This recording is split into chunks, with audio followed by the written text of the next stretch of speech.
Welcome to TaleLearCode. Here there will be tales about software development, learning from each other, code to build solutions. And now your host, Chad Green.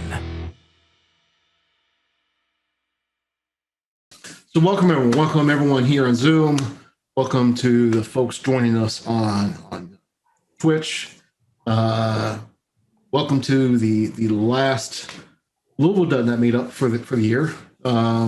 And I think, thank goodness, because I am definitely ready for 2021. You got to figure it can't be any worse, right? Sure enough, I did see that they did approve the second vaccination this afternoon. So hopefully we can get to that herd immunity as quick as possible. So all right. So before we bring our speaker, let me a couple of slides here. First off, want to definitely thank our sponsors.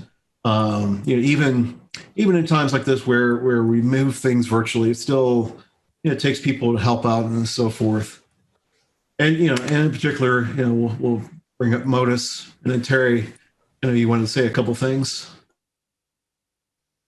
Yeah, sorry. Now I feel silly. It's not even that important. I'm Terry. I'm a recruiter with Modus. Those of you who have had an opportunity to speak with our team is aware of what we do, but if you don't, we are a technical recruiting company. So we are helping companies find amazing candidates like yourselves. So feel free to touch base with myself or any of the Modus team if you come into contact with us on LinkedIn or any facet to either just discuss if you're looking or open to that conversation or just want to kind of start putting feelers out there.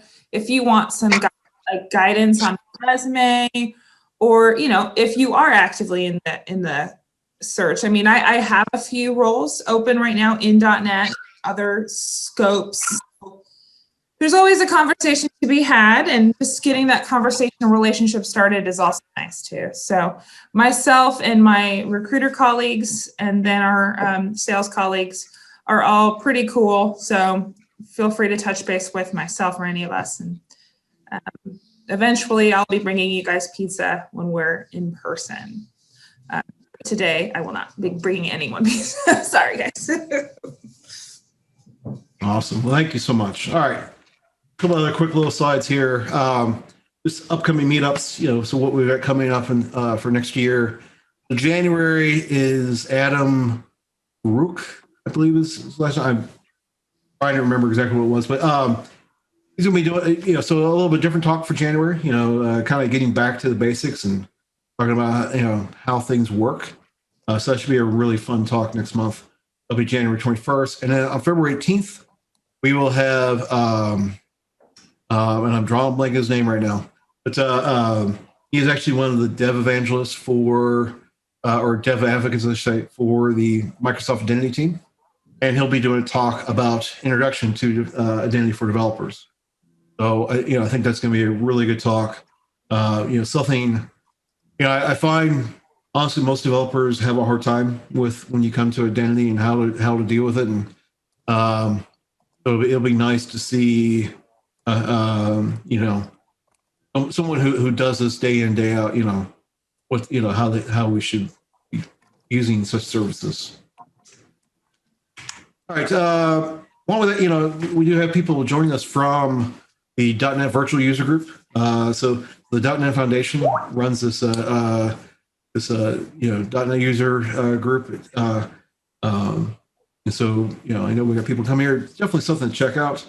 I know I'm usually on at least three or four meetups that I see throughout the month. It's always great content, really from all over the world, right? And they provide different levels of service depending on what the user group needs. Definitely check that out. Quick self-promotion. I do stream Monday, Wednesday, Friday, 8 p.m. Eastern, twitch.tv/TaleLearCode. Usually, not usually, it's always C# and usually Azure related. In some sense, like right now, we're working on a random code generator using Azure Functions and Azure Table Storage and Blob Storage. And so just something to have a little bit of fun. All right, and then, normally I would say, join us for BJ's afterwards. We can't go to BJ's. Actually, they are finally back open, but, well, obviously we're not all going out there, but, after after Jeffrey's finished with his presentation and questions, we will stop the Twitch streaming, but we will stay on and just have a social period for anyone who wants to stick around. So with that, sure enough, I mean, Jeffrey Palmero he's been around for quite a while. And actually he was presenting Tulsa a couple months ago, and as a side comment, mentioned he was working on this talk, and I would love to have this talk. I think this would be a great talk.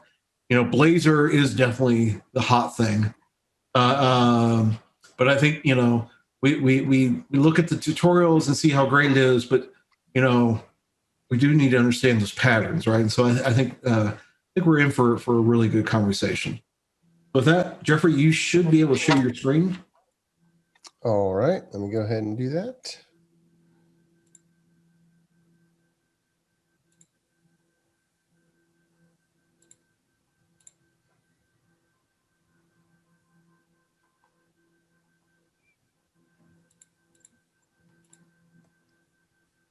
And I'll have to switch it to the right camera.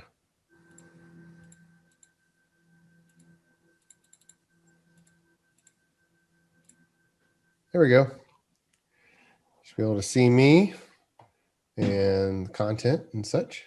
All right, is it coming through pretty good? Yes. Oh shit, this is with Jeff Palermo? Hello, who's that? All right, so let's go ahead and actually I need to unshare and reshare on the wrong window. Sorry about that.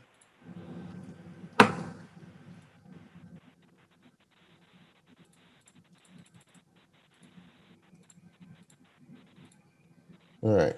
Yeah, I got like 9 different cameras going on. Okay.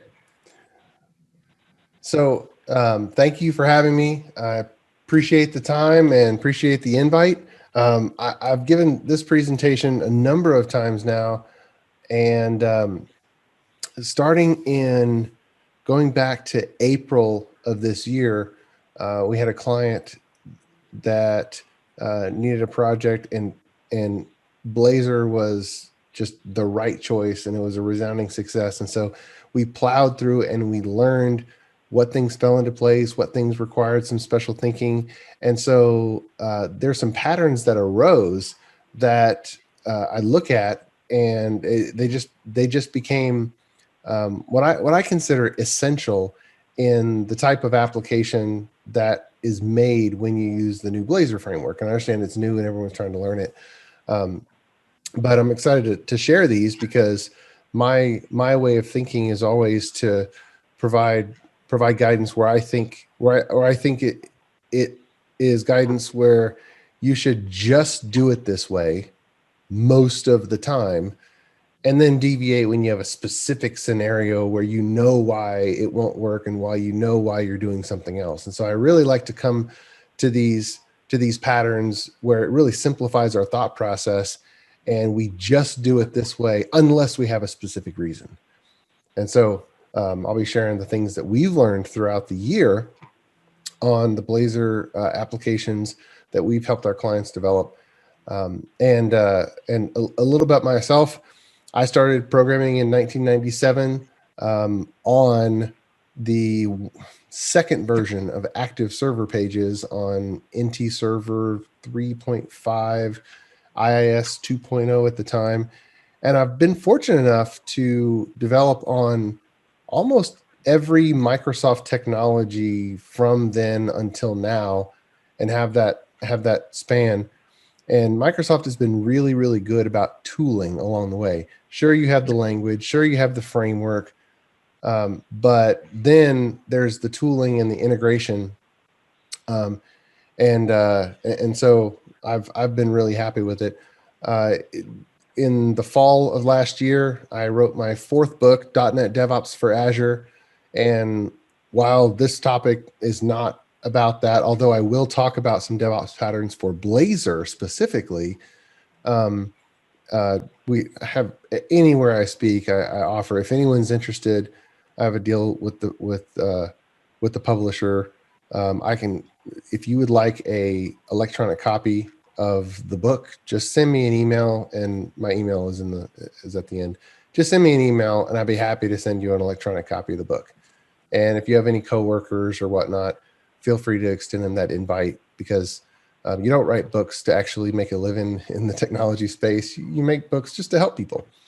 And so my employer, ClearMeasure, we're a software architecture company that helps .NET development teams to be self-sufficient, to move fast, to deliver quality, to run their software systems with confidence.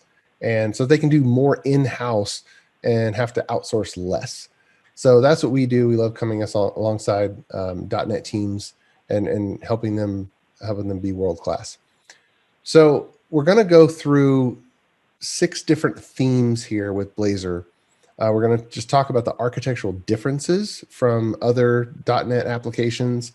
We're going to talk about the specific memory management characteristics that a Blazor application has, how to apply hub and spoke architectures to Blazor, which hub and spoke has been around forever, but it's really easy. And there's a few places specifically that they really shine inside a Blazor application. We're going to talk about how eventing works in Blazor, because none of the quick starts have anything about that, and none of them even demonstrate how to compose a screen made up of multiple Blazor components, which is basically every real application out there. And then we're going to talk about how to test the different code files that a Blazor application has, and then how to monitor and actually run a Blazor application in Azure, because it has a lot of similarities with a ASP.NET application, because it does run on top of ASP.NET, but it also has some key differences. I will try not to use the word .NET Core, because .NET 5 is out, and so it's just .NET again. The latest version of .NET is the one that supports Blazor. And so, but there's .NET Core 3.1 was the latest just a couple of months ago. So .NET Core 3.1, .NET 5, this is all the same regardless of which one you choose. All right, so I've already talked about sending me an email. You can take a screenshot of this this slide, or just write it down, Jeffrey@clear-measure.com. And also, I do webinars. Actually, I did a webinar yesterday on architectures to pay attention to in 2021. You can find those, and you can get recordings, clearmeasure.com/webinars. I do a webinar just on a topic, really on a topic that interests me. And enough people are kind of interested in the same stuff. And so people come, and those are just kind of free and fun things I like to do. And then also another resource that may be interesting. I for about over 2 years now, I've been the host of a podcast called the Azure DevOps Podcast. And just a couple of weeks ago, we had Scott Hunter talking about the .NET 5 release, and some other program managers and leaders at Microsoft talking about what they're doing. And there's a lot of success stories there. We're also, I don't have it on the slides, some news for the new year. Look in your podcast feed for a podcast coming up called Architect Tips. That's a new video podcast that I'm starting. That'll be short form, like 5-10 minutes.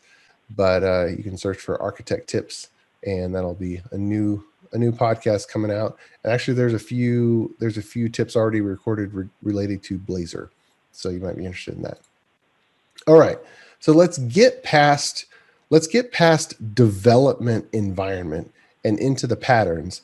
But I do want to touch on what things you need to think about for your development environment when you're going to be building a Blazor application. Now, again, it is a .NET application. It is a rich, stateful .NET application that is launched, that is accessed and launched from a URL. And regardless of the runtime flavors, there's a server side that we'll go into and a WebAssembly side that we'll go into. The application ultimately launches from distributing a URL and someone just loading up a URL in their browser, and boom, there's the application. And then behind the scenes, it can connect to whatever other resources. If you are connecting it to web services, or if you're on the server side, if you're connecting to any kind of data stores, it is just normal .NET under the covers. Blazor changes the user interface, but it doesn't change anything else that you might have behind the scenes in your .NET application. So I just want to get that out of the way. And regardless of what that you have running, you absolutely want to have a complete development environment. Now, the concept of a development environment in the modern sense is being renamed to DevOps environment to let go of the past where it was just how you have your workstation set up and maybe some type of test server or test infrastructure. Now, for the team, a DevOps environment is 2 types of builds, 3 types of test suites, and 3 different environment types for deployment. And we have a poster, an architecture poster that covers all the things that you need in a complete DevOps environment. And if you're interested in that, you can just send me an email. I'll be happy to get you the full high resolution version of that poster. This is only the top third of the poster, by the way. I know you can't read the text, but this is the full version. But if you'd like a high resolution copy of the DevOps architecture poster, I'd be happy to send you that.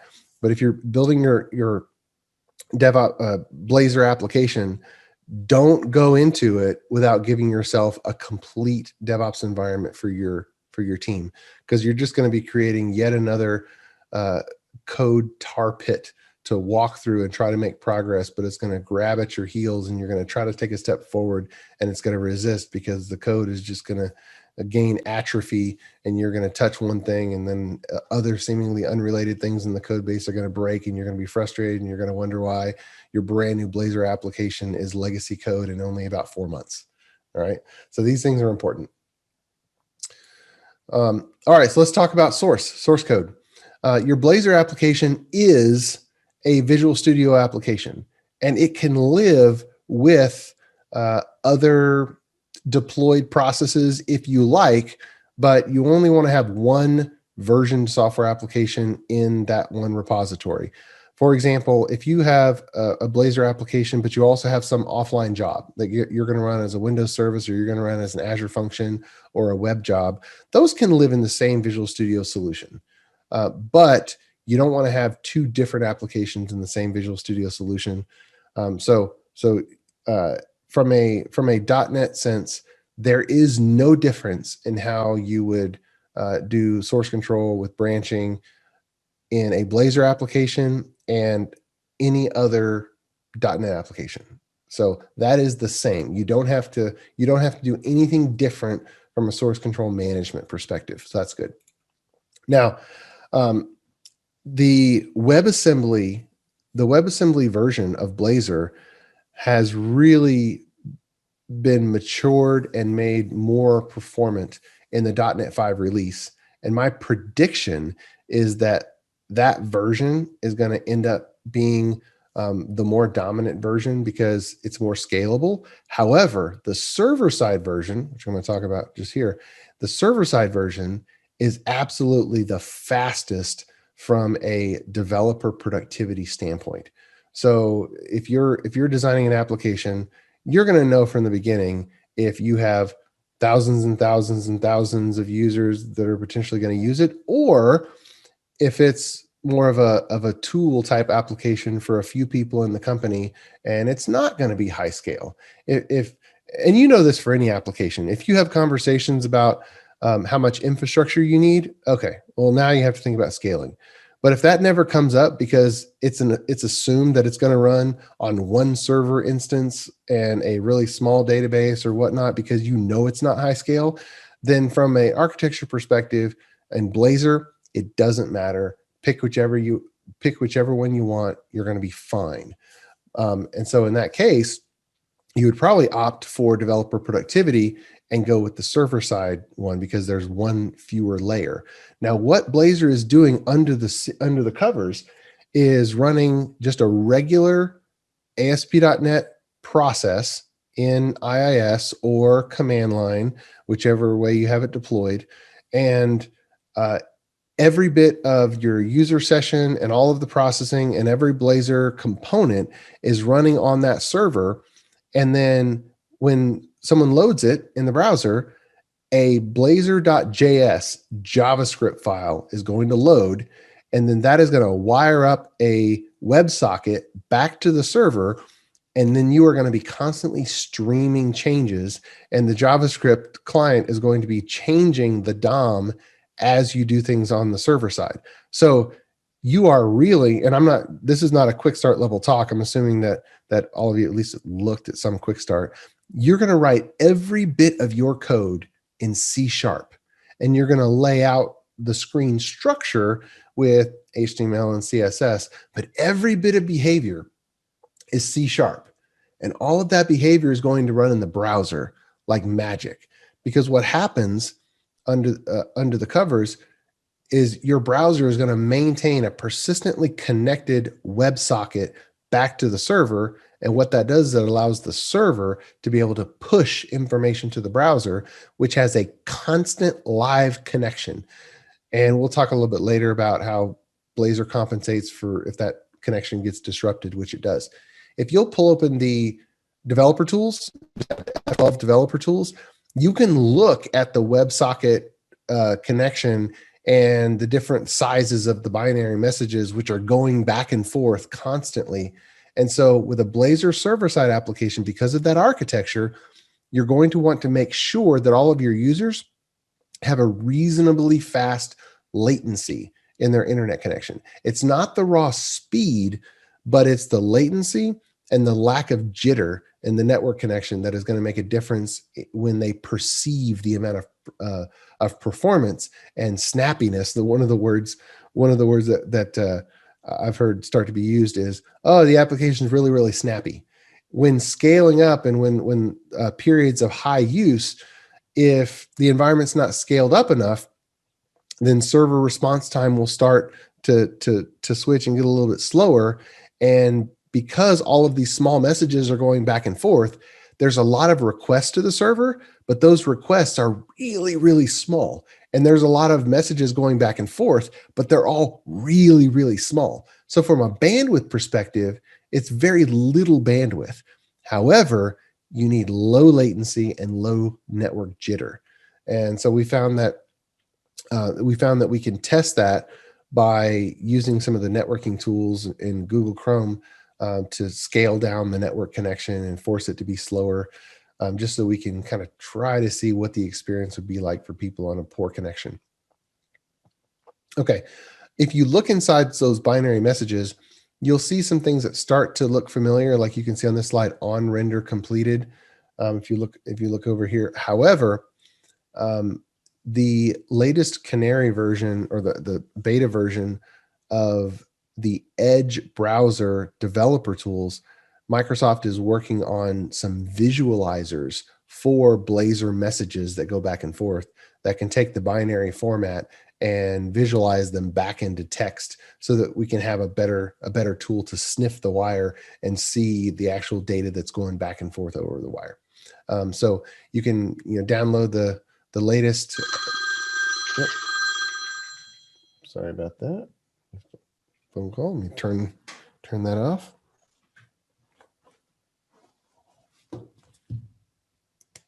Okay. So you can see the development tools are coming. The development tools are coming, but they're not available just yet. But look forward to that. All right, so let's talk about Azure App Service, because there's a few things. And by the way, I am assuming that this is not the first time that you're learning to spell Blazor. There are so many tutorials and so many quick starts out there on Blazor that there's no need for me to give a presentation that's just an overview of what Blazor is. I'm moving past that to say, okay, now you're getting it into production. You're actually putting a Blazor application out there. Here are some things that you need to pay special attention to that aren't really covered in those quick starts. but they're kind of learned through experience. So when you deploy to Azure App Service, which I would recommend that you deploy to Azure App Service, absolutely. It is drop-in. It is the most seamless runtime experience. However, you need a few of these settings specifically. You could use containers, but there's no advantage to using containers with a Blazor server-side application. And there's only additional concepts and tooling at this point. Microsoft is working on simplifying the tooling for containers, but it's going to be a process. It's going to be there. And there are people that need containers, and there's people that need the Kubernetes orchestration on top of containers. And we have a few clients who they absolutely need it. And so it's worth the investment, but it is exactly that. It is an investment. So when you think of your own scenario, if you don't have a specific scenario that is going to give you a return on that investment, then just keep studying about containers and keep looking at them. But Microsoft is doing the tooling work to bake in the container runtime right into the app service seamless serverless experience so that it works, because containers essentially is going to be the new server, or is going to be the new virtualization of the future, and it's going to be baked in everywhere. So if you haven't dove into Docker or dove into Kubernetes, don't worry right now. It's going to get baked in to all of the Azure services, and you'll just be able to deploy your container straight there. You won't have to know all of the ins and outs of Docker or all the ins and outs of Kubernetes, because Microsoft is just going to bake that in, and they're improving the tooling like they always have, so that we can get the advantage of the technology without you having to learn, 1, 2, and 3 levels deep about it, because there's a lot going on right now. So app service is your friend right now with the Blazor application. The .NET Framework version doesn't matter. That's completely ignored. However, the platform, you absolutely want to be on 64-bit. You want to make use of every bit of memory on that app service instance, which essentially is a VM under the covers that Microsoft is running for us. And you want to make sure that WebSockets is turned on, and that ARR affinity is turned on. If you start your Azure environment using the free version of app service, well, then these things are not going to be turned on, and it's going to default you to 32-bit. And so then when you up level to the premium tier to go to production or to go to a serious test environment like a UAT environment, you don't want to accidentally inherit the default settings of the free tier of app service.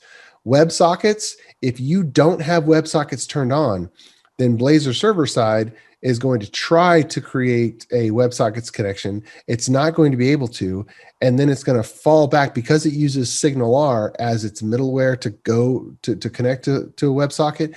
SignalR is going to fall back to long polling, which is essentially running some JavaScript on the client that just keeps on calling back to the server saying, hey, anything for me, anything for me, anything for me.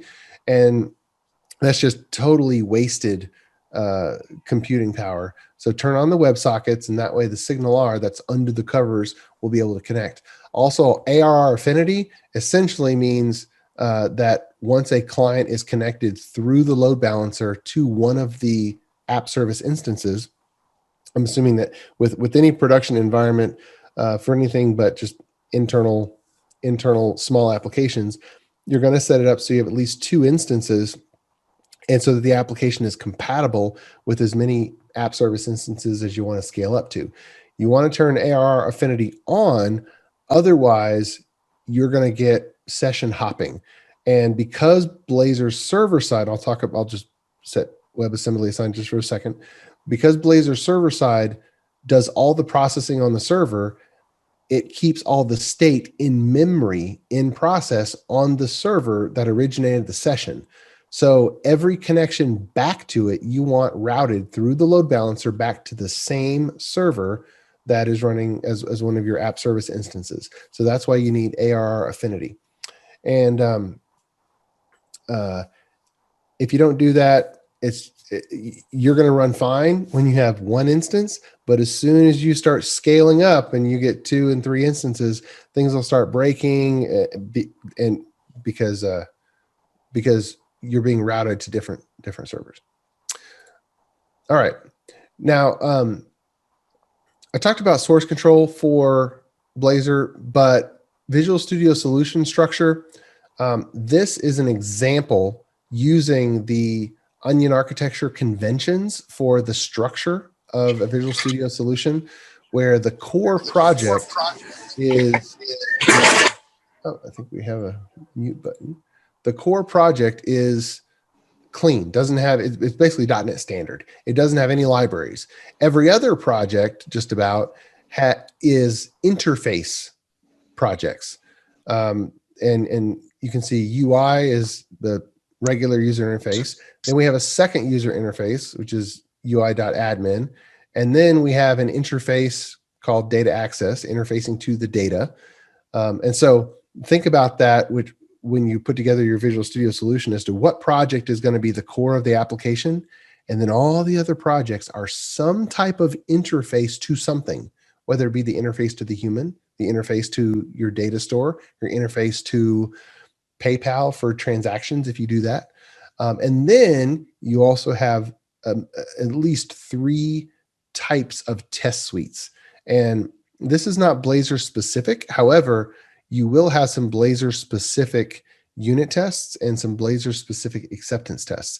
But for any .NET application, you want your unit tests, which test parts of your application that don't require calling outside of the memory space, calling outside of the process. Then you want integration tests that probably put 2 processes together. The really common one is to put your core library, your business logic together with some data access and call over to SQL Server. Those are running in 2 different processes, so you put those together. Or a screen or a web service, putting that together.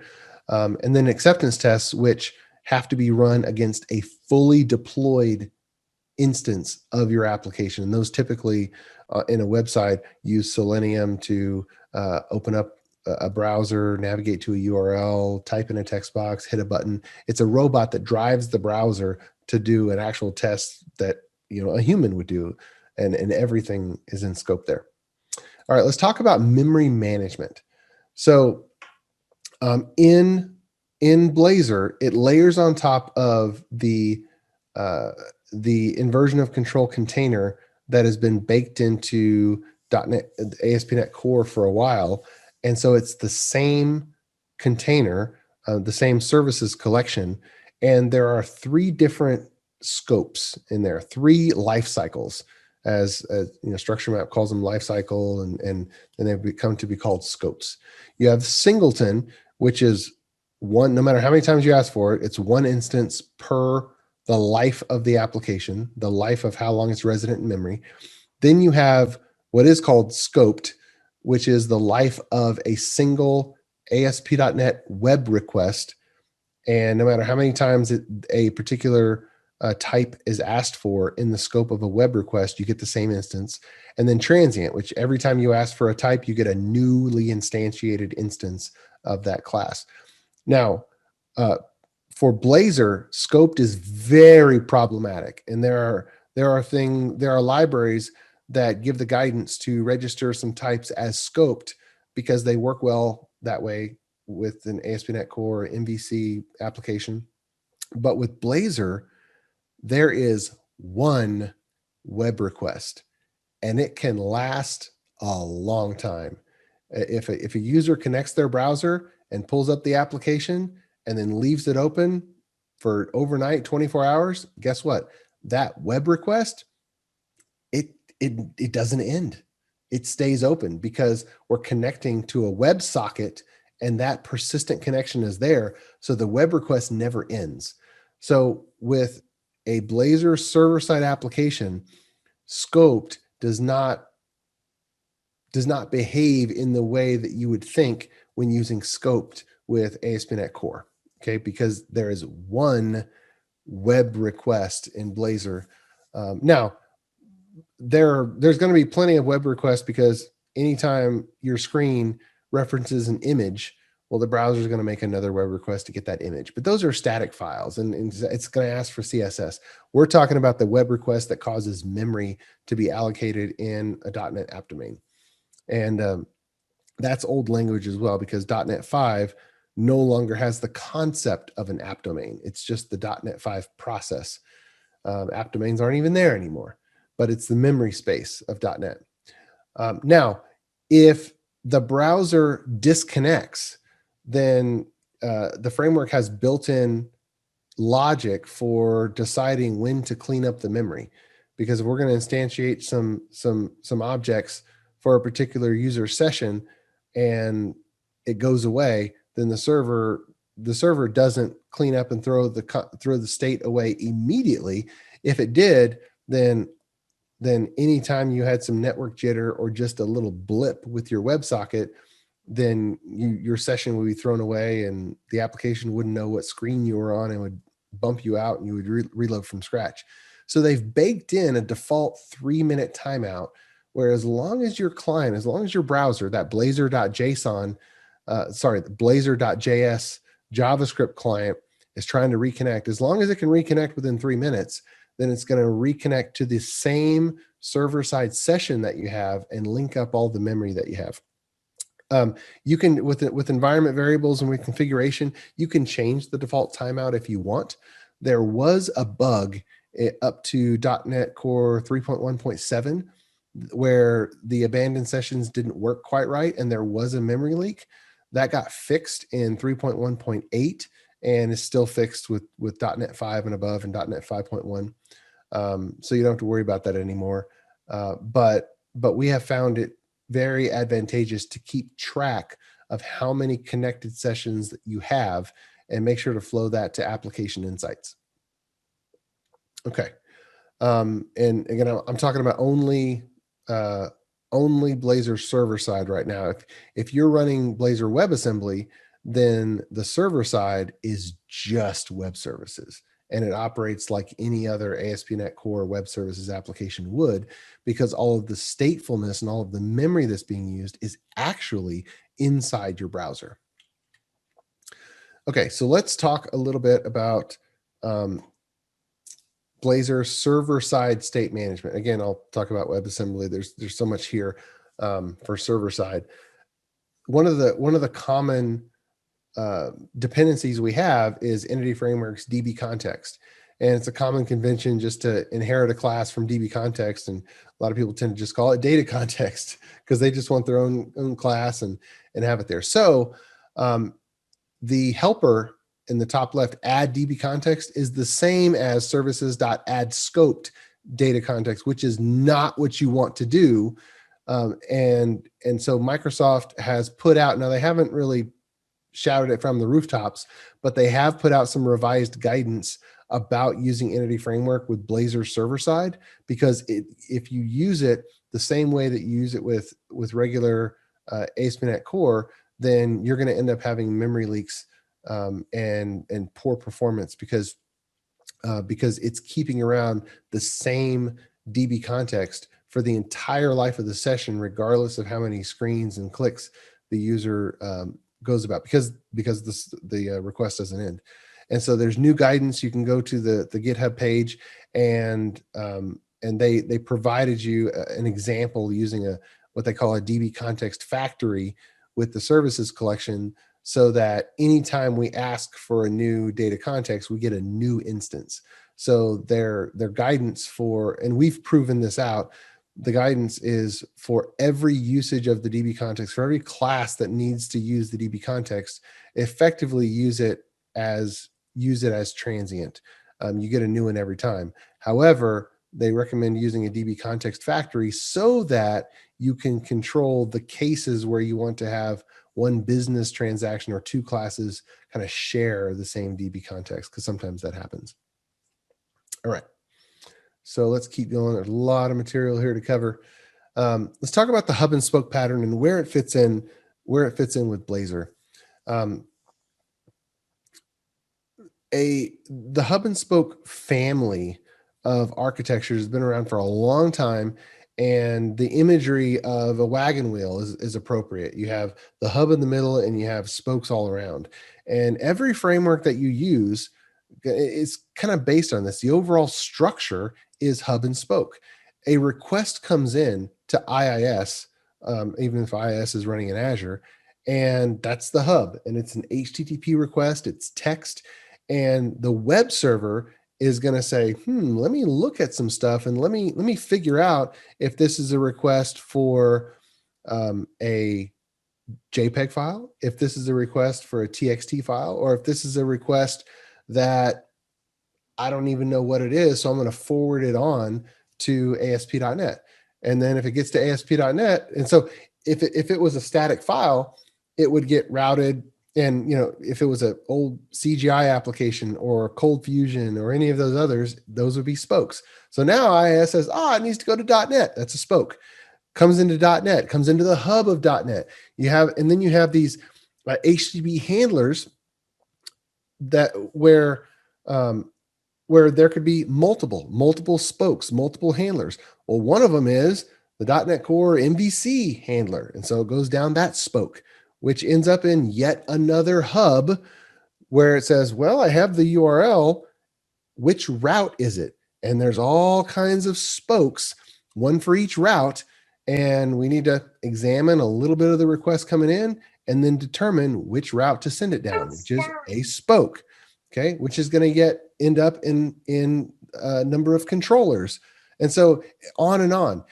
Continue this with your applications, and it's universally useful.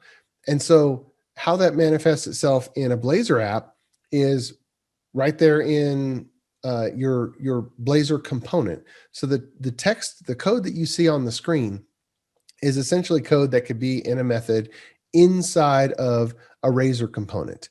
And instead of having a direct type reference to the next layer down in your application, what we do is we take the user's intent and we package it up in an object. And in this case, this is a car auction application, and we're going to auction off a car or have a car auction. And so we want to refresh data. And so the first thing is, well, let me get the auctions that are going on at this point in time. And so there is a query, new auction by event ID query. And that essentially is an object, and we create it.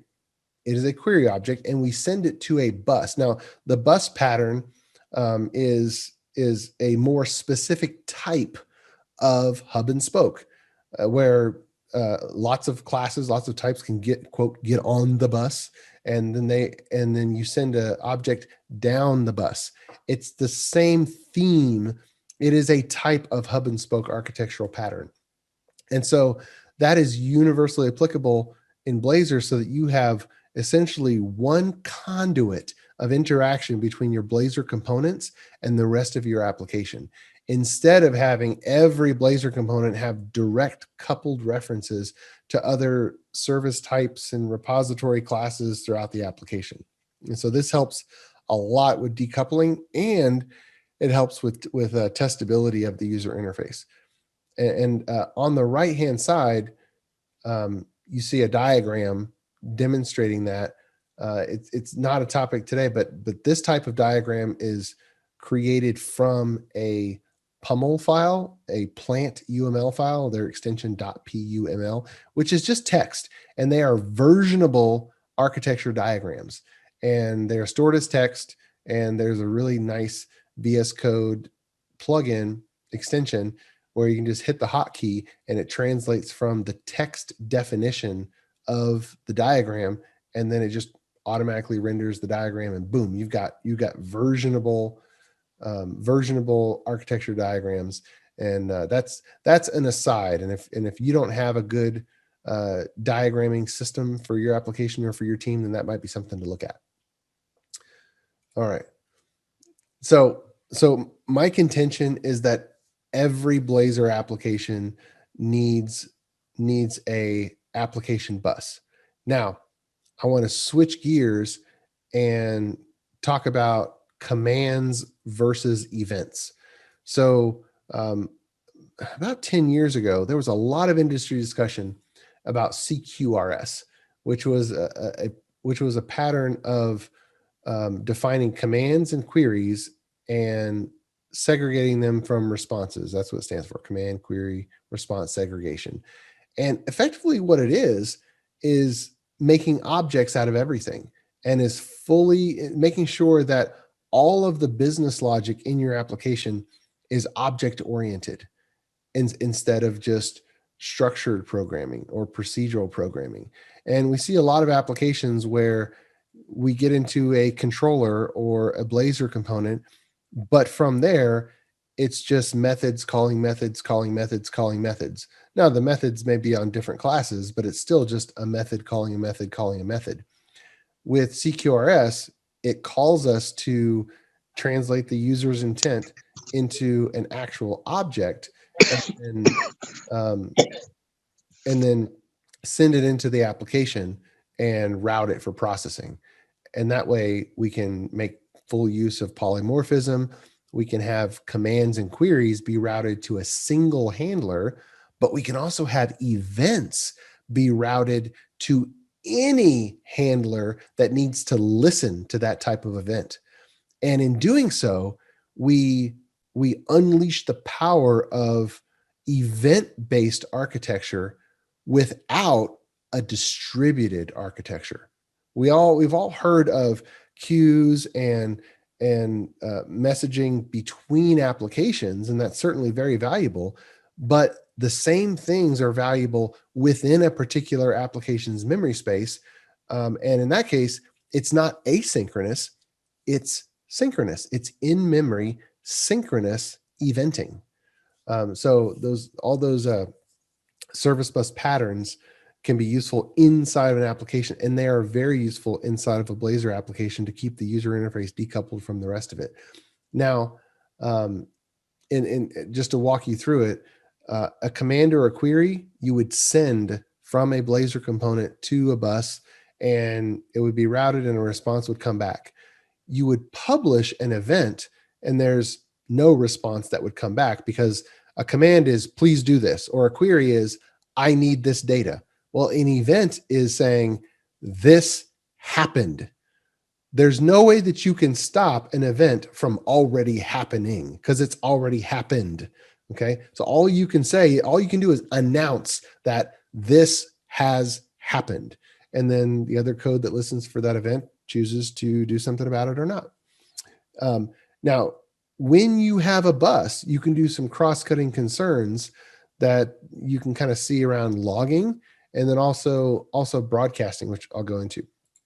So when we are going to send a request, we can automatically audit every single thing that our Blazor application is doing just by layering on a little bit of logic inside the bus or called from the bus. And so we found application insights to be a perfect fit for Blazor when you're running the Blazor application inside of Azure App Service. And so what we found would be a really good pattern is to take every request that a Blazor component was sending into the application and record it as a custom event in App Insights, and also send the text version of it as a trace. And I won't go into self-logging object patterns, but these types of objects, if you just override the toString method on your commands, your queries, and your events, and put in some of the key data, then all you have to do is throw the object at application insights trace. That framework calls the toString method, and whatever that string is going to be logged. So you don't have to log everyone individually and think, okay, what message do I want to send to the trace? If you give that responsibility to the object itself, it simplifies a lot of things. And Application Insights has these concepts natively. This event telemetry class that is in the App Insights SDK, and And then one helper class, I don't have the source code here for you, but one helper that we've done is a add property values as properties of the event telemetry. And that just kind of rips through all the properties of the command or the query, and it records them all. So it makes it totally seamless because we're using the bus pattern. Now, another type of eventing is in the user interface itself. And this pattern goes regardless if it's Blazor server side or if it's WebAssembly. Okay. There is no difference when it comes to eventing inside the user interface. Now, from a runtime perspective, WebAssembly, all that memory is in your browser, whereas server side, all that memory is on the server in the app service instance VM. So they're in a different place, but it's the exact same behavior when you're talking about eventing within the user interface. Okay. Now, the UI is stateful in WebAssembly and in server side. So don't have your users refresh the browser, and don't plan on it unless your intent is truly to reload the application. So we all have desktop applications running on our own computer.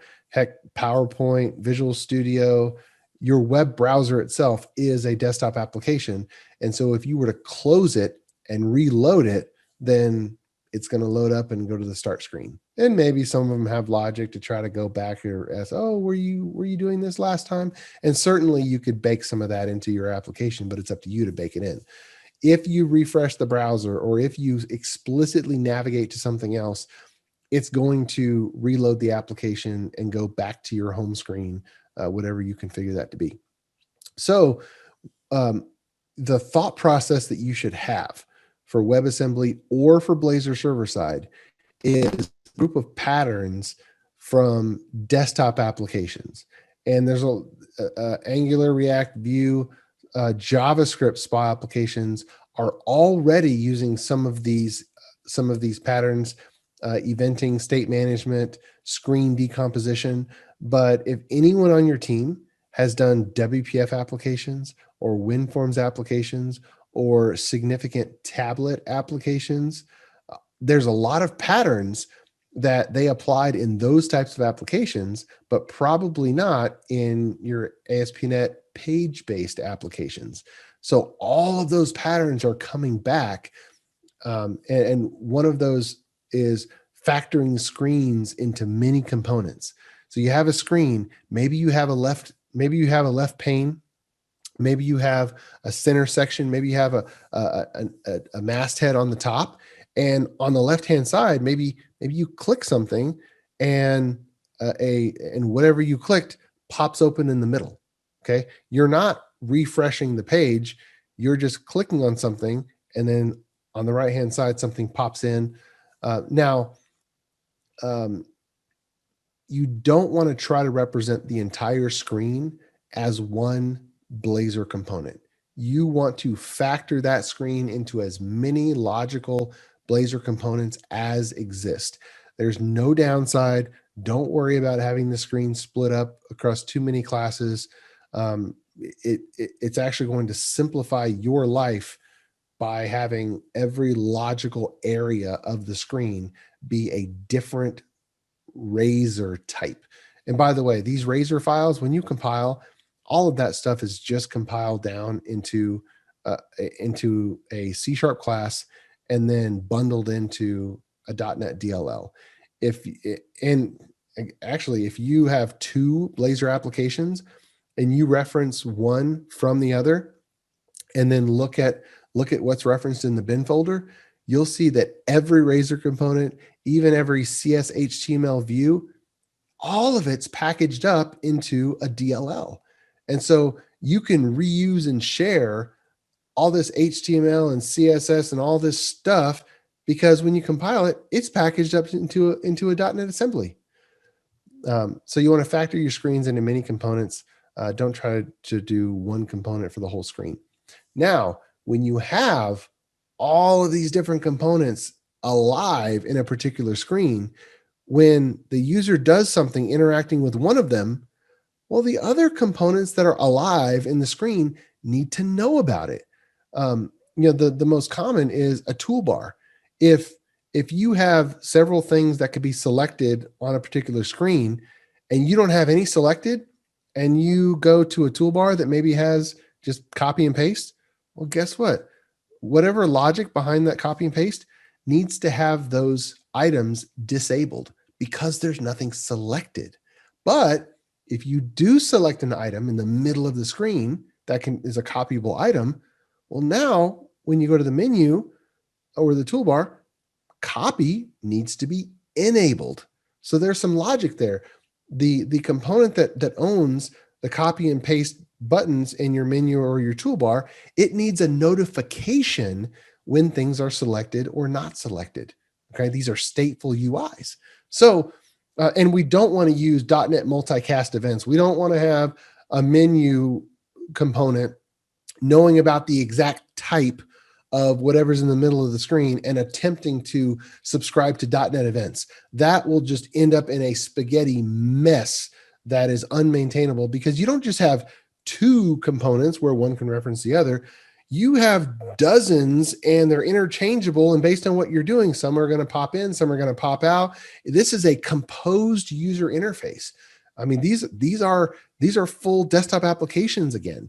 And so you want to have a scalable UI notification pattern, and I call it the UI bus, essentially, because it's the same type of pattern just for the user interface. So let's look at a particular Blazor component that is composed, and this is from the car auction application. And the screen doesn't have to be big. We are showing a lot of the cars that are available for the auction. And at the top, you see that we have a reference called refresh timer that doesn't have any kind of body. It's just there. It's just referenced. Well, I'll go into that later. And at the bottom, below where we do the entry details is the bid dialog and add-on dialog. Those are buttons say, hey, I want to bid on this particular car if I'm looking at a car. But if somebody bids on it while I have this screen up, the refresh timer makes sure that even if the notifications don't come real time, that I'm looking to refresh, because maybe this car just got sold or whatnot. All right, so we have our screens decomposed. Now what? Well, now let me shrink myself. This is the code from the refresh timer component, and the refresh timer component has 0 HTML. It has no visual elements whatsoever. It only has behavior. And so it just has a timer, and it's pulling from the app settings.json configuration for what the refresh rate in milliseconds should be, and is using that. And upon that interval is creating a new object called refresh timer triggered. That's an event. It's past tense, and is sending it to the bus.notify. Well, that bus.notify is our user interface bus. Okay. And it is basically going to blast it out, and any user interface components that are alive and in memory by convention, by inheriting from, in this application, it's by inheriting from app components base. You can see at the top, that's our convention in the base class. Every component auto registers to be a listener on the UI bus, and you can use whatever convention you want. And so when we call bus.notify, it sends this type, refresh timer triggered. And by the way, that type is just an empty class, but it means something. And any component, the bus goes around to all the components that have registered and says, hey, do you care about this type? No? Okay. Hey, what about you? Do you care about this type? Well, no? Okay. What about you? Do you care about this type? Oh, yes, I do. And by the way, I know C# code. That is the way C# classes talk to each other. They have voices, they have personalities. It's a great social world inside your code bases. So you have a component that is listening for a particular UI event, and by convention, we have an iListener interface. You can have whatever interface you want, but effectively we're implementing the observer pattern, which is a really old Gang of 4 pattern. And you can see in that list that we have the refresh timer triggered type, and we're implementing the interface iListener of that type. And so guess what? We have a method that is handle refresh timer triggered. You can see we have several other handle methods because we are also a listener of some other events that might be passed around the user interface. And so that's really important when we have a rich stateful user interface, that we have patterns like this. All right. And I think there's some questions coming in, and I'm going to get to all the questions. I will, so I'll be able to access those. All right. Now, when we think about, now I'm back to Blazor server side now, because this is different from Blazor WebAssembly. When we think about perceived performance in Blazor server side, there is a process by which data flows through that WebSocket back to the browser, and elements get added to the DOM. Elements get added to the document object model in the browser, and a screen gets built. And the Blazor.js is receiving that information and doing insert frame and append child operations on the DOM.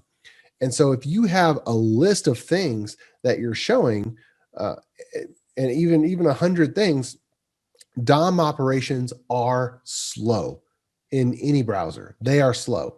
And so what can happen is you're loading 100 of these DOM elements, and then when it finishes, well, then the screen is finally going to display to the user. But while those 100 DOM elements are being added, the user's just looking at a blank screen, and it can be noticeable. It could be for a full second that they're looking at a blank screen, and they're going to say, this website's kind of sluggish.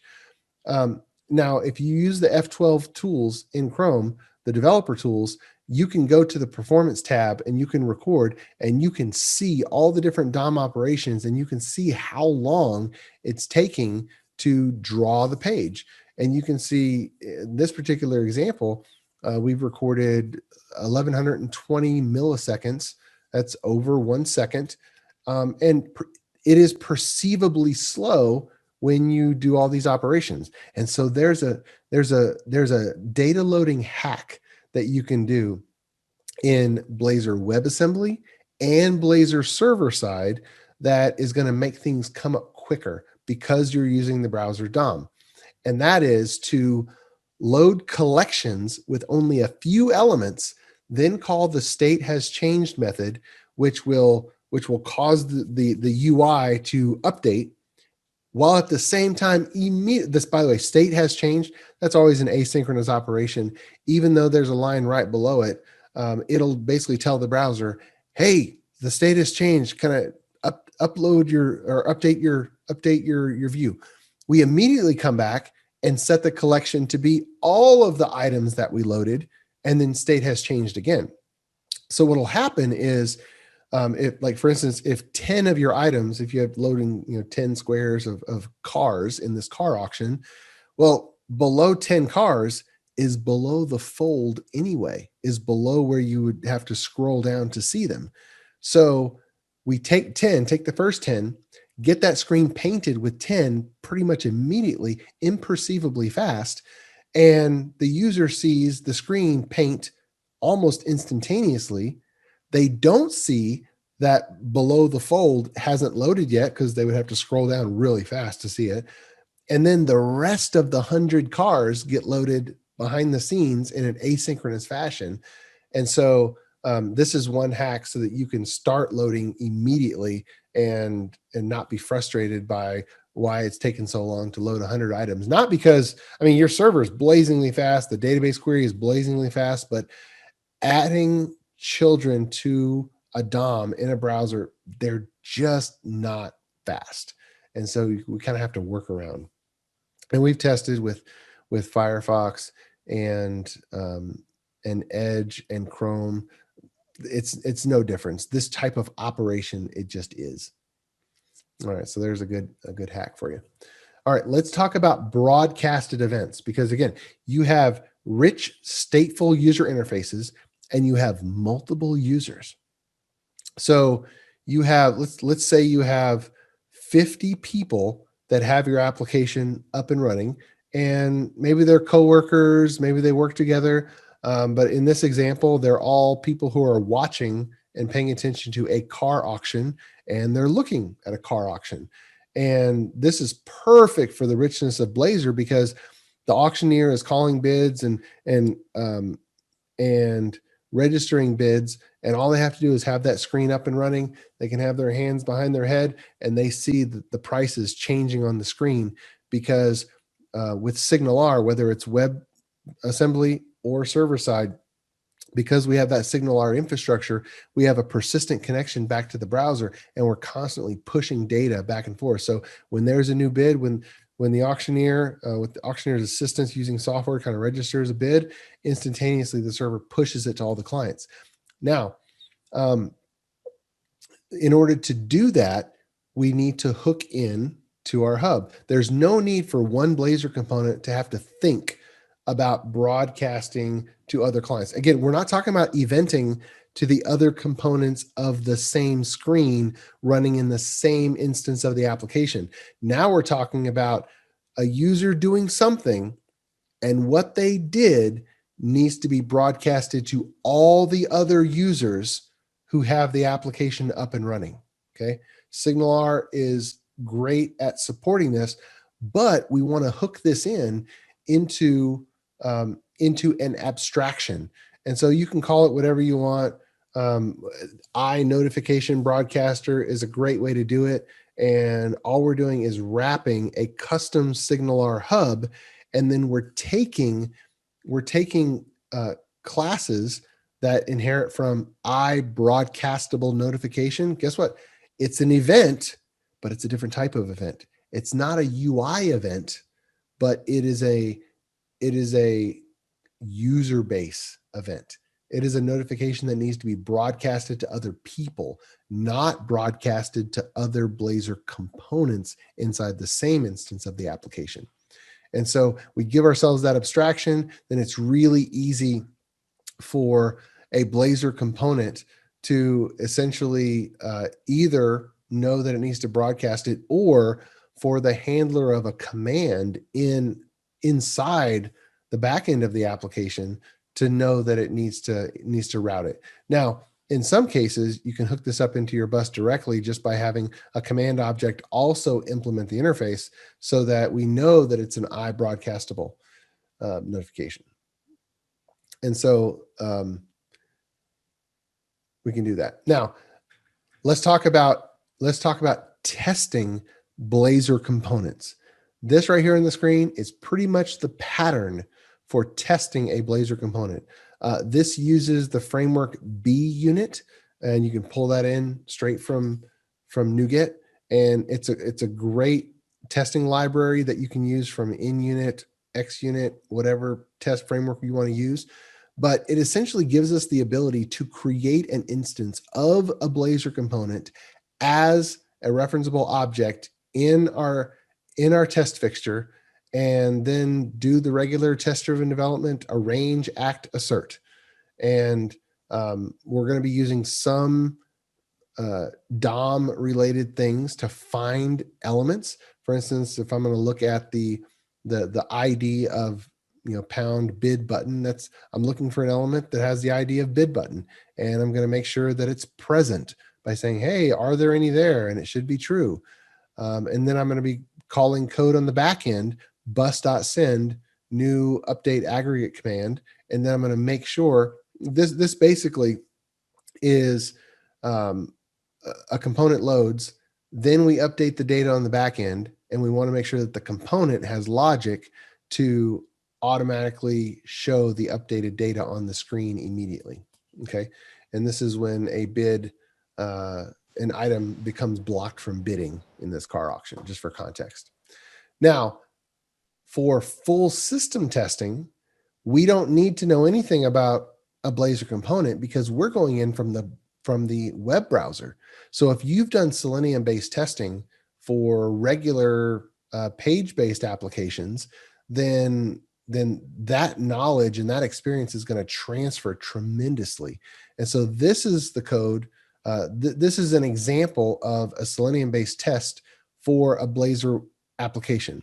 And because it's using DOM elements, there it is. Now, Blazor does not yet have the hooks. This is a flaw. This is something I know that they're working on, but it's just not there yet. It's a caveat. Blazor does not yet have the hooks to signal when an operation is complete. So either you're going to have to bake that in, or you're going to have to use sleep statements, which is unfortunate now, because anytime you use a sleep statement, you're always going to overestimate, because if you underestimate, well, then you have a brittle test, and now your test suite takes too long to execute. So I fully expect that gap to be resolved, and for Blazor to be designed in with some type of signal for when an operation is complete, so that the Selenium driver can just key off of that operation and know when to go into the next statement. But for now, you do have to use sleeps unless you program in your own signal of some sort. All right, let's talk about how to run these things. If you're running a WebAssembly version, then you need to think about the memory that you are going to require on the client itself. Now, it's tempting to say, oh yeah, we're running on smartphones, and so yeah, we need to think about memory versus running on a PC. That's actually not true. Most smartphones have just as much memory as your PC or your MacBook Pro. The clients that you actually need to think of for constrained memory are Chromebooks and Amazon Fire TV's Silk browser or Firefox browser.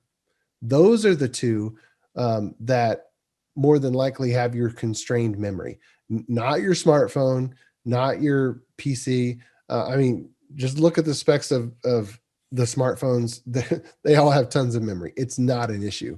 But Chromebooks are getting really, really popular, and the streaming media sticks like a Fire TV that go into the back are getting really popular for simple applications and dynamic digital signage. So anyway, think about how much memory you're going to need, and just know what that is. For Blazor's server side, you are going to use a lot more memory on the server side, because every bit of state from every one of your open sessions is going to be on the server side. You're also going to use more CPU on the client if it's WebAssembly, and you're going to use more CPU on your servers if it's server side. And I've already talked about low latency for server side, but for monitoring, we don't need to, you need to monitor the basics like CPU, storage, memory, all that stuff. But when you think about monitoring the application, you want to monitor and therefore instrument what your users are doing. Okay, and we're going to talk about that. Also, at the .NET Conf in November, the V3 app service instances were announced, and they are live in a lot of regions on Azure. And now there are some regions that don't have it yet. And if you have an application that's been around a while, then you're not going to have it automatically available to you until you redeploy your application to a hosting plan that has V3 available. But the V3 app service instances basically got bumped to twice the amount of CPU power, twice the amount of RAM, but half the cost. And you have reserve instances. If you have a server running all year and you just want to guarantee, you want to tell Microsoft, look, I'm going to have this thing all year, it's not really elastic, they'll give you a 33% price decrease just for committing to that. Now, when it comes to the V2, a P1 V2 is the smallest that you even want to think about running a Blazor server-side application on. Forget about S1. It's just not going to work. And it's more comfortable to run it on a P2 V2. Now on the V3s, essentially the power, now they have new motherboards, they have new a lot of things. But the new P1 V3 has a little bit better specs than the P2 version 2. And I did a podcast interview with Stefan Shackhow, who is one of the architects who kind of made that happen, or was a big instigator in there. And they are being opinionated basically by labeling it P1, Premium 1. They're basically saying, hey, this is the smallest SKU we want you running, serious applications on, including Blazor server side. Blazor WebAssembly, effectively on the server side, it's just a web services application, so you can get away with the smaller footprint. Now, how to monitor for your application? In my opinion, you want less than 2 milliseconds server response time. Now, for web services, for WebAssembly, you can get away with a little bit more than that. With Blazor server side, because multiple requests are coming back and forth, or multiple data packets are coming back and forth across that WebSocket, if you start to bounce up above 10 milliseconds, your users are going to notice, because that goes into the latency. They may have some network latency, but if you don't even start to push something across the network for 10 milliseconds and you have lots of round trips, they're going to notice. The average receiving time, we found it to be not noticeable as long as we keep that under 100 milliseconds. And it really, they don't even notice. All right. In-app services, on Blazor server side and an application serving Blazor WebAssembly, the slider bar in app services, it works like a dream. You do not have to do anything special. Just scale it up and scale it down. And custom auto scale can work against memory as well. What we found with Blazor server side is we can trigger off of memory usage when it goes above 50%. We found it advantageous to spin up an additional app service instance, because when that's happening for our application, we know that we're on an upswing. We don't want to wait until we're 80%. We want to get another instance out there quickly. Now, I talked about wrapping up all of the user's intent as a command, and also throwing events out there and streaming them over as custom events in application insights. This is the type of report that we can get for free just by doing those things with our Blazor application. You can see the drop down. Those things kind of make sense in a car auction. We're going to register a new buyer. We're going to query for our running totals. We're going to submit a new bid. And you can also see the number of commands and the number of events. And you can kind of see the cyclical nature of this. It's ramping up, but at the same time, we have a cycle. It's a weekly cycle, because in the middle of the week, we don't have these car auctions. And by the way, this was in the middle of this past summer that I pulled, that we were really ramping up in traffic. There was a new product for a client. And it was a weekly cycle, because in the middle of the week, there wasn't much usage. But then on the weekends, there's some pretty busy car auctions going on. And so we're able to slice and dice this data, and we get all this telemetry for free just by putting in some of these patterns. And then Application Insights also shows us the green check marks, which indicates when there was a production deployment, because our DevOps pipeline also sent over an annotation to Application Insights when there was a deployment. Now, there's something that Blazor doesn't give you for free, which is absolutely essential when it comes to monitoring. And that is the answer to the question, how many people are using the application right now? How many people are connected? Application Insights knows about .NET. It knows about ASP.NET. And it kind of assumes, in the user count that it gives is assuming it's just ASP.NET. But Blazor, remember, there's one web request, and then that web request doesn't end, and there could be tons of people attached. So while Application Insights built-in users metrics thinks there's 4 people using the application, it could really be, a dozen or 2 dozen, that big of a difference. And so by using a circuit handler, which if you are using Blazor server side, write down this type and go research it. The circuit handler. you will want to inherit from it, and then you will get the opportunity to run some code whenever the circuit starts or disconnects or connects. And so we can see the different lines we're tracking on this graph, the open circuits. Of the open circuits, which ones are currently connected? Because immediately when you disconnect, the framework is starting its 3-second or 3-minute timeout clock. Because maybe I lost internet connection, maybe I was using my phone, I drove through, I lost cell phone signal, and now I'm disconnected. Or now I'm not connected, disconnected, and then maybe I'm going to be connected again. So we can see that we have connected circuits, disconnected circuits, and the difference between the red and the light blue line generally corresponds to the height of the navy blue line, because we have a circuit that is in a disconnected state. It's an open circuit. We haven't cleaned up the memory, but it's either connected or disconnected. And so we can see at all times there are clients that are going to be in a disconnected state. And if they stay that way for 3 minutes, then the framework's going to throw away their session and clean up the memory, send it to the garbage collector. Okay, here's some other graphs that are really useful for a Blazor server-side application for application insights. The average memory percentage, and also we like to lay some of the open circuits and connected circuits by app service instance. We can split it up by web instance. And so we like to do that. Now I talked about the circuit handler. This is a example class for the circuit handler. All we have to do is declare as a dependency the iTelemetry sync, but that is our wrapper for application insights. Okay, just so we can wrap up that dependency.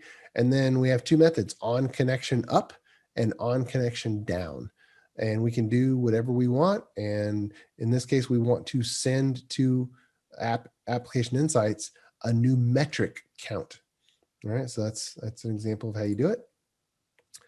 All right, a lot of information, a lot of talking. I want to get to the questions, but if remember to send me an email to get a free copy of the ebook, and my email address. Just send me an email. But let me head over to the questions, because I think I saw several pop up in the chat.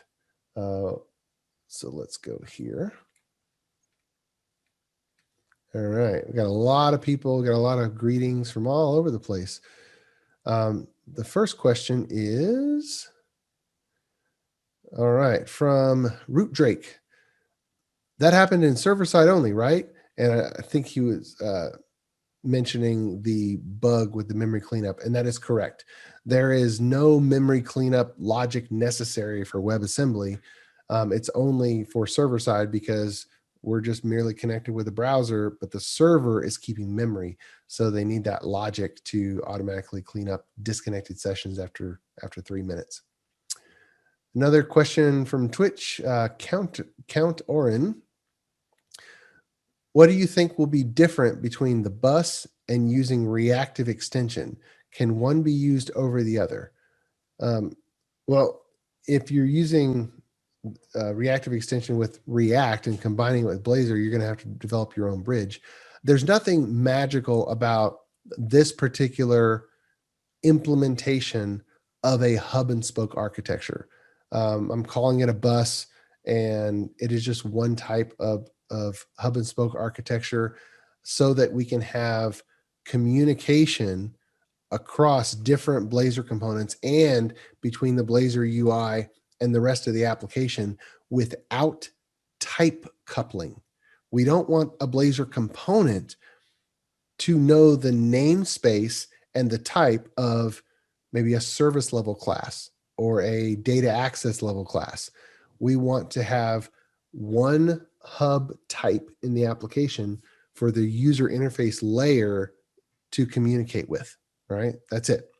And so whatever you want to call it, and if the reactive extension gives you that too, or a variation of it, doesn't matter what you want to call it, use some type of hub and spoke architecture so that your user interface in Blazor doesn't have to couple to types in the back end and doesn't have to have a Blazor component coupled to another Blazor component type.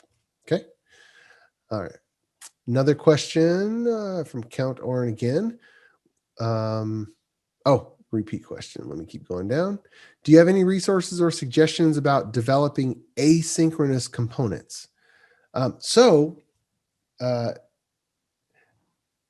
Every component that is in a screen is inherently asynchronous. The Blazor framework itself is inherently asynchronous. Okay. And you can have one component on the left side of the screen doing something, and you could have a component on the right hand side of the screen doing something, and both things are going to be happening on the screen perceivably at the same time.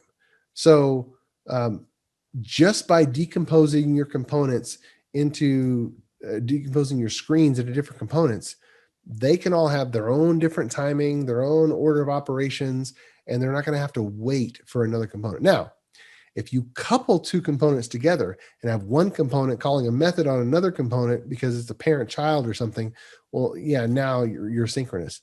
But otherwise, once you load them up, the events are just going to happen when they happen. All right, another question about best online code courses. Oh, that's an easy one. I think that's a softball. They're still coming up. Blazor courses are yet to be developed. However, I'm recommending my friends go to Carl Franklin's Blazor Train. Just Google for Blazor Train. My good buddy Carl Franklin is the trainer, and he is a fantastic lifelong trainer. And he decided to take up Blazor, and he's just cranking on those courses. They're free, sponsored by DevExpress, and it's good stuff. All right, another question. Any open source projects on GitHub where hub and spoke architecture in Blazor is implemented? A ton. I mean, just look at the ASP.NET code base itself from Microsoft. GitHub.com/Microsoft/ I think .NET or ASP.NET. Yeah, I mean, it is everywhere. It is everywhere. You can't find a framework without some instance of a hub and spoke architecture. All right. And then another question, do you use any particular component vendor, or do you roll it all your own? I never like to roll my own. I always like to reuse everything out there. Radzen has some really good controls, really stable controls. Sync Fusion is one of the first runners to take a lot of their controls and make them compatible with Blazor. Now, some of their controls are the JavaScript controls that they're just wrapping for Blazor, and in those cases, they can be kind of brittle, but they are definitely doing a heavy investment. We've had some luck with some of the Sync Fusion controls, not the grid from Sync Fusion. Prefer the Radzen grid, even though it's has fewer features, it is more stable and it works all the time. And if you're using a control and something gets stuck and you find yourself refreshing the application and now the control works again, go find another control, because that means the control is not stable. And all of these controls, it's new. The component vendors are trying to catch up. So all of them are going to get there. It's just a matter of which ones get there first. I know that Infragistics is investing in, all of them are investing in controls. And you don't have to just use the controls from one vendor. You can mix and match, and I would advocate that you do. Yeah. All right. Good questions. And hey, I really appreciate you bringing me to the group. It's always fun to speak at industry groups. And if there's any other questions, kind of get them into the chat before we turn it back over to social time. Okay, another question. What do you think will be different between the bus and using reactive extensions? I think that was a repeat of the previous question. I don't personally have an opinion to share specifically about reactive extensions, not having some recent experience with those, but anything that allows you to keep the user interface types to not have to know about the back end C# types, you've accomplished your goal.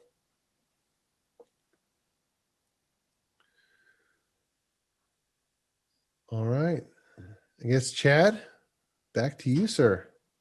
All right. Well, thank you. That was a great presentation. Actually, there were a bunch of comments on Twitch about how they appreciated the presentation, like the flow and everything.